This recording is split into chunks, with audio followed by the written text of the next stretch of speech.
What's up guys, you're watching the Sid Show, and if you're new in my channel, then don't forget to subscribe and like. Today our topic is PlayStation 4 error, and the error is CE-34861-2. A network error has occurred, and here is the PSN account error or a network error, and I'm just going to share my screen on my left side. Here we go to the screen. Simply just go to the settings again, and here is account management.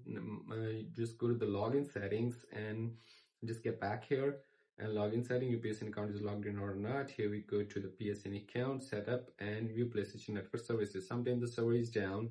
If the server is down, you just wait. Sony will fix this up automatically. If server is working up and good, then you have a local internet problem. You must contact with your local internet provider or fix your own. Forget the old one and connect with the new one.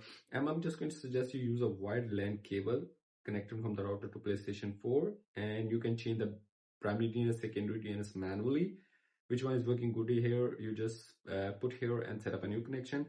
So simply that's how you can do it. And if you want to ask me a question, then leave a comment in the comment box. See you soon for the next one.